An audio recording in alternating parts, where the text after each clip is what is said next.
for this? Are you down for this?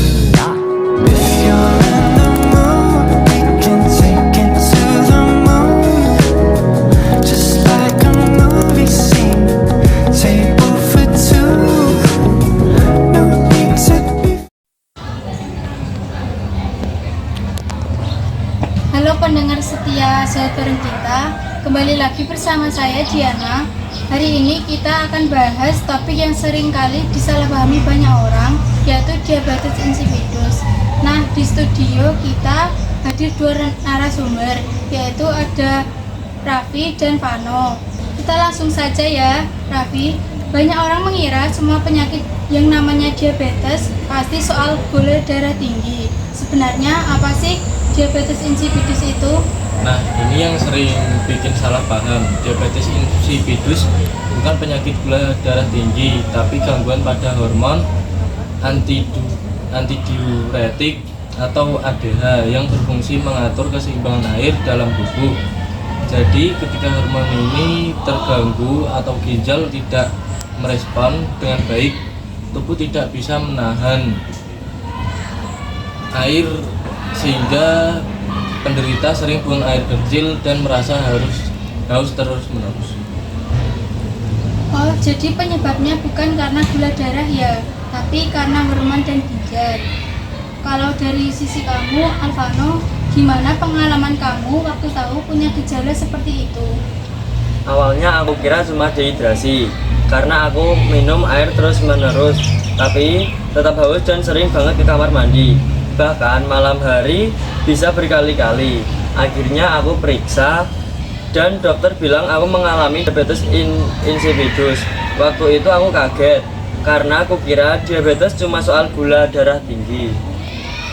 Pasti cukup bikin panik ya waktu itu.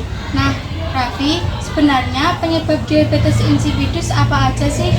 Penyebabnya bisa beberapa hal. Yang paling umum karena kerusakan pada bagian otak yang mengatur hormon ADH, misalnya akibat cedera kepala, infeksi, atau operasi di sekitar otak. Tapi ada juga karena ginjal tidak merespon hormon ADH dengan baik. Bisa karena faktor genetik atau efek obat tertentu. Kalau gitu, gimana cara pengobatannya sih, Raf? Tergantung jenisnya. Kalau kekurangan hormon ADH, biasanya pasien diberi obat pengganti hormon bernama desmopressin. Tapi kalau masalahnya di ginjal, maka penanganannya dengan menyesuaikan pola minum dan obat yang membantu fungsi ginjal. Kalau dari pengalaman kamu, Alvano, gimana cara kamu menyesuaikan diri biar tetap bisa beraktivitas seperti biasa? Yang penting itu atur pola hidup dan disiplin minum air secukupnya. Jangan berlebihan tapi juga jangan kurang. Aku juga selalu kontrol ke dokter secara rutin. Sekarang sih sudah bisa beraktivitas normal lagi, asal tahu cara menjaganya. Luar biasa banget ya. Terima kasih buat Raffi dan Vano atas penjelasan dan pengalamannya hari ini. Jadi teman-teman pendengar, diabetes insipidus itu memang terdengar mirip dengan diabetes mellitus, tetapi penyebab dan pengobatannya berbeda.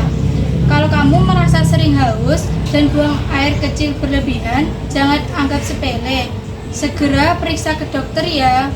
Sampai jumpa di episode berikutnya. Sehat bareng kita, bareng aku Diana. Tetap sehat dan jaga tubuhmu dengan baik.